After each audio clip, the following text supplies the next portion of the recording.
दोस्तों, मेरा नाम है नीलेश मिश्रा। कहानियां सुनाता हूं। बिग एफएम पर आप सुन रहे हैं यादों का idiot box with Nilesh Mishra season 5। कहानियां जिनमें आप मिलते हैं खुद से।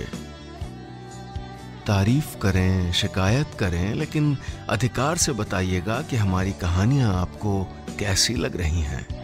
फेसबुक, ट्विटर या इंस्टाग्राम पर बिग एफएम का हैंडल है 927 बिग एफएम। और अगर मुझसे सीधा संपर्क करना है फेसबुक, ट्विटर या इंस्टाग्राम पर, तो मेरा हैंडल है नीलेश मिश्रा, NEELESHMISRA।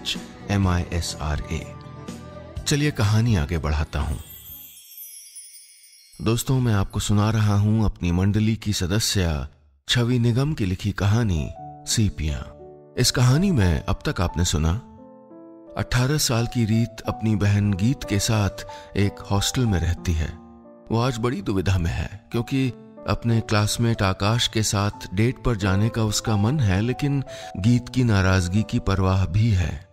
वो क्या कदम उठाएगी, सुनते हैं आगे। मुझे अपने गांव के मेले वाली कठपुतली याद आ गई। मुझे उसके जैसा ही महसूस हो रहा था। आकाश की चाहत और गीत की नाराजगी, दोनों धागों के बीच उलझी हुई मैं समझ ही नहीं पा रही थी कि क्या करूं, किधर जाऊं। मैंने दूर पलंग पर लेटी गीत को देखा। उसने अब भी मेरी तरफ पीठ की हुई थी।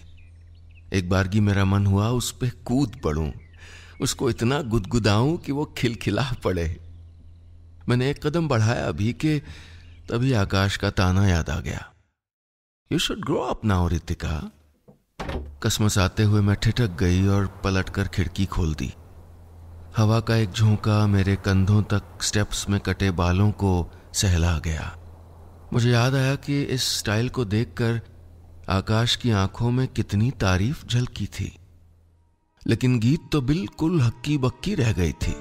मुझ पे वो बरस ही पड़ी। क्यों री, कोई तुझे कुएं में कूदने को कहेगा तो कूद पड़ेगी तू? बेवकूफ कहीं की। अरे खुद की कोई अक्ल वक्ल नहीं है क्या? मैंने होंठ भींच लिए थे।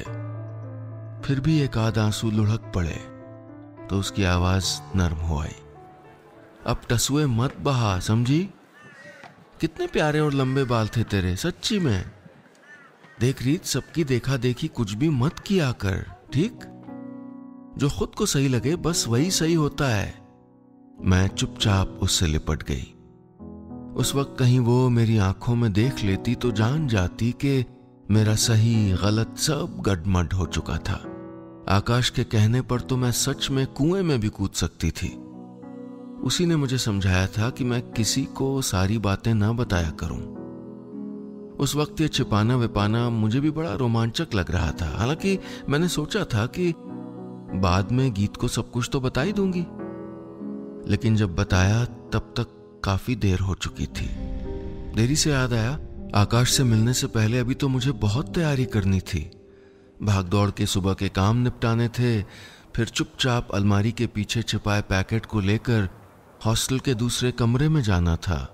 फिर उसमें से निकाल के वो खास चुन्नटों वाली नई रेड ड्रेस पहननी थी, साथ में ऊंची एड़ी वाली सैंडल भी।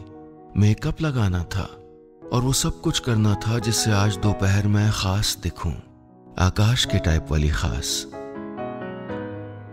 ये सोचते हुए जल्दी जल्दी अलमारी के पीछे से पैकेट खींचकर मैं बाहर निकाल ही रही थी कि अचानक मेरे हाथ से कुछ टकराया। मेरी घुटी सी चीख निकल गई। तभी उलझे धागे में लिपटी वो चीज पट्ट से सामने आ गिरी। भौचक्की खड़ी मैं खुशी और अविश्वास भरी नजरों से उस सीपियों वाले कंगन को देखती रह गई जो पैकेट के साथ ही खींचा चला आया था।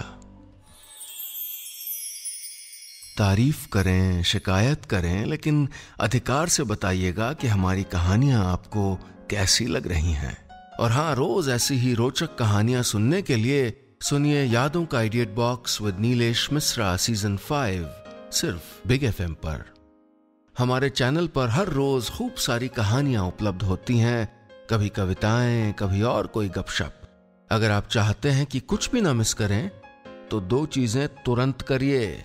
ये ऊपर जो घंटी का निशान देख रहे हैं ना, इस बेल आइकॉन को दबाइए, इसे क्लिक करिए, सब्सक्राइब जहां लिखा है उसको भी क्लिक करिए, और फिर आप और मैं रोज जुड़े रहेंगे। और जैसे ही हम कोई नई कहानी पोस्ट करेंगे, आपको लप से एक ईमेल आ जाएगा।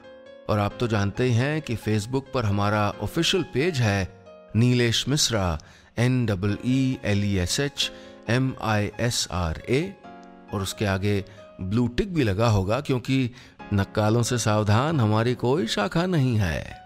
और इसी तरह अगर आप ट्विटर पर टहलते हुए चले जाएं तो वहां मेरा हैंडल है नीलेश मिश्रा, NEELESHMISRA। इंस्टाग्राम पर भी मेरा हैंडल है नीलेश मिश्रा। स्पेलिंग बताइए। जी हाँ, NEELESHMISRA।